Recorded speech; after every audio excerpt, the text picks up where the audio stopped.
मतलब मैं दावे से कह रहा हूं कि अगर आप इतनी मेहनत कर लेते हैं तो 56 सवाल प्रीलिम्स में कुछ भी नहीं है, कुछ नहीं है। अगर आपको हैबिट है अखबार पढ़ने की तो पढ़िए। सुबह उठी अखबार देखा, आपका दिन की शुरुआत उस तरह से हो गई जैसा आप चाह रहे थे, वहां तक ठीक है। लेकिन हिंदी का अखबार अगर आपको लगता है प्रीलिम्स में हेल्प करने वाला है तो मैं आपसे साफ साफ कहूंगा कि यह आपकी कपोल कल्पना है, इससे कुछ नहीं होने वाला। हिंदी के कुछ अखबारों में कुछ लेख कायदे के होते हैं, वो सारे आपको हर 10 दिनों मिल जाते हैं, मिल जाते हैं ना। उसके अलावा हिंदी अखबार में कुछ नहीं है जो आपके परीक्षा के लिए मददगार हो, छोड़िए उसको। और लेख भी अब आप चाहें तो पढ़ना बंद कर सकते हैं, प्रीलिम्स के बाद एक साथ पढ़ लीजिएगा, संभव है तो पढ़िए साथ साथ। अभी हम शेड्यूल की बात करेंगे। तो पहली बात स्पष्ट होगी, हिंदू नहीं पढ़ना, अखबार नहीं पढ़ना। दूसरी बात, एनसीईआरटी का क्या करना है। देखिए एनसीईआरटी कायदे से जिस उम्र में पढ़ लेनी चाहिए थी तब तो पढ़ी नहीं हम लोगों ने, है ना। एनसीईआरटी पढ़ने का मौका जीवन में सबको मिलता है शुरू में, लेकिन उस समय आइडिया नहीं होता कि इसका महत्व कितना है, तो उस समय तुमने पढ़ी नहीं। अब जो है मैं आपसे ये कहूंगा कि अगर आप चाहें तो पढ़ें। कोई एनसीईआरटी पढ़ने से केवल फायदा ही होगा, नुकसान नहीं होगा। अगर चाह रहे हैं, इच्छा है, पुस्तकें भी हैं, समय भी है, मन भी कर रहा है पढ़ने का, तो पढ़ लीजिए, फायदा ही होगा। 1-2 सवाल एक्स्ट्रा सॉल्व हो जाएंगे। लेकिन अगर आप पूछें कि एनसीईआरटी पढ़ने की जरूरत है या नहीं, तो मैं कहूंगा जरूरत नहीं है। ये बात मैं कहते हुए बहुत संभल के कह रहा हूं, क्योंकि इस बात पे बहुत लोग तुरंत आरोप लगा देंगे कि ये चाहता है कि बच्चे कुछ पढ़े ही नहीं। मैं ऐसा कह रहा हूं तो उसकी वजह बता रहा हूं आपको, इसके पीछे मेरे पास क्या ठोस आधार है वो बताना चाह रहा हूं। आप एनसीईआरटी तैयार करें ठीक है, लेकिन उसके लिए एनसीईआरटी पढ़ने की जरूरत नहीं है, उसके और तरीके, वैकल्पिक तरीके बहुत सारे हैं। एक तरीका तो ये है कि जो आपके नोट्स हैं, क्लास नोट्स, हम इंश्योर करते हैं कि वो बनाने के समय एनसीईआरटी को बेस बनाया जाए। एनसीईआरटी बेसिक किन चीज़ों की पढ़ते हैं आप? हिस्ट्री, ज्योग्राफी, साइंस, इन 3 की तो पढ़ते हैं। बाकी तो एनसीईआरटी मतलब नाम मात्र की हैं बाकी चीज़ों में। तो इन तीनों के नोट्स में हम इंश्योर करते हैं कि आपके नोट्स में एनसीईआरटी का कंटेंट शामिल हो जाए, तो अलग से पढ़ने का फायदा है नहीं। दूसरा, नोट्स के अलावा एक आपको सीरीज मिली होगी क्विक बुक्स की, कुछ मिल गई होंगी। कुल 6 बुक्स आने वाली हैं, 3 आ चुकी हैं। 3, एक तो 4 दिन में आने वाली है भूगोल की, इकोनॉमिक्स के अगले महीने, और साइंस की भी दिसंबर का अंत होते होते आ जानी चाहिए। वो आपको मिलेंगी सारी क्विक बुक्स। जो टीम लिख रही है उसमें करीब 8-10 लोग हैं एक क्विक बुक पे। उनके साथ जो ही मीटिंग्स होती हैं, हर एक मीटिंग में जो एक निश्चित बात राष्ट्रगान की तरह गाई जाती है उसमें, वो ये है कि एनसीईआरटी का एक भी पॉइंट नहीं छूटना चाहिए।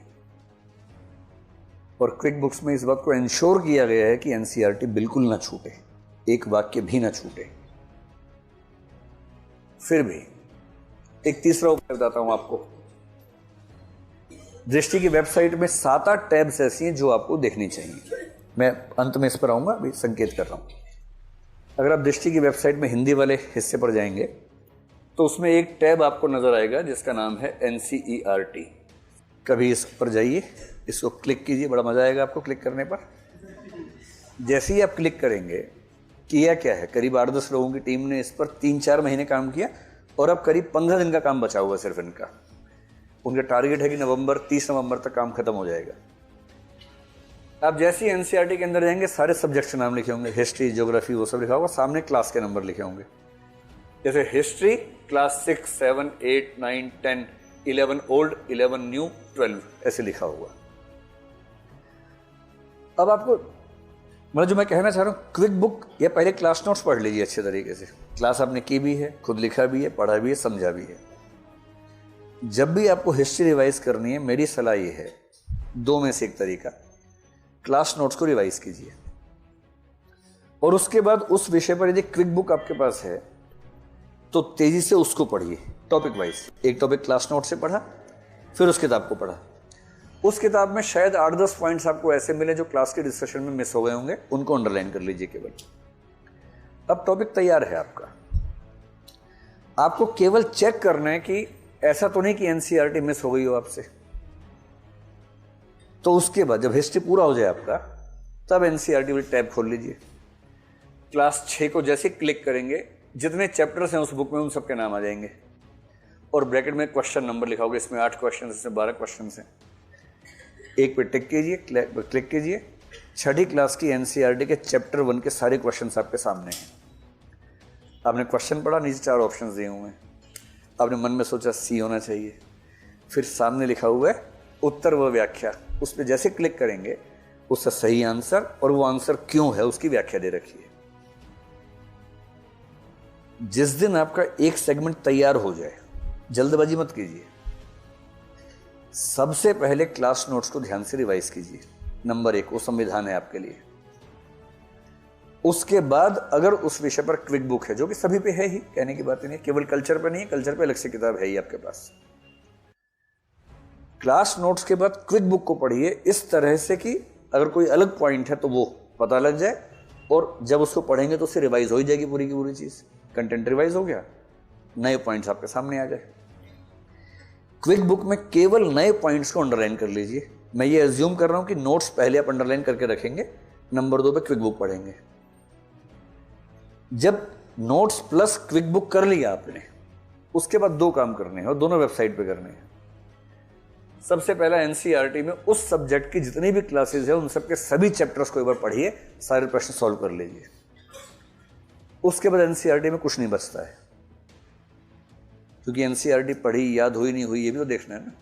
अगर वो क्वेश्चन आंसर फॉर्म में व्याख्याओं के साथ, तो वो पढ़ने का ज़्यादा वैज्ञानिक तरीका होगा। और उसके बाद अंत में मॉक टेस्ट सीरीज, तो बात की बात है। इसी वेबसाइट पर आपको एक और टैब मिलेगी। जैसे एक टैब तो है एनसीईआरटी, एक टैब मिलेगी प्रारंभिक परीक्षा 2018, इस नाम की एक टैब है। इस टैब पे क्लिक कीजिए। उस टैब के अंदर आपको 3-4 चीजें मिलेंगी, जिसमें से एक है सामान्य अध्ययन टेस्ट, एक है सीसेट टेस्ट।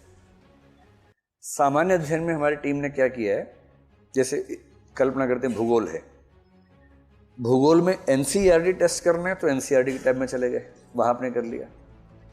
अब आपको लग रहा है कि मैंने एनसीईआरटी की टैब सॉल्व कर ली, कवर हो रहा है मेरा, नोट्स आप पढ़ चुके हैं, क्विक बुक आप पढ़ चुके हैं।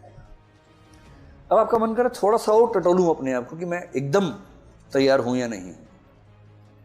तो एक छोटी टीम ने क्या किया, जैसे भूगोल है तो भूगोल में जितनी प्रसिद्ध किताबें हैं उन सब किताबों को मिलाकर कुछ सवाल निकाले, और इस टैब के अंदर प्रारंभिक परीक्षा में जैसे जाएंगे सामान्य अध्ययन में, उस पर क्लिक करते ही आपको करीब 150 टेस्ट मिलेंगे, और वो सेगमेंट वाइज होंगे। जैसे भूगोल 1, भूगोल 2, भूगोल 3, ऐसे करके भूगोल के 20 टेस्ट होंगे, इतिहास के 20 टेस्ट होंगे, साइंस तक के 20 टेस्ट होंगे। जब एक सेगमेंट तैयार हो जाए, उनके सारे टेस्ट की व्याख्या करके देख लीजिए, सॉल्व कीजिए, व्याख्याएं पढ़िए, हर एक की व्याख्या दे रखिए साथ में। मतलब मैं दावे से कह रहा हूं कि अगर आप इतनी मेहनत कर लेते हैं तो 56 सवाल प्रीलिम्स में कुछ भी नहीं है, कुछ नहीं है। बस बिखराव मत कीजिएगा, ये किताब पढ़ लूं, वो किताब पढ़ लूं, अरे ये तो बहुत नामी किताब है, ये नहीं पढ़े तो क्या होगा।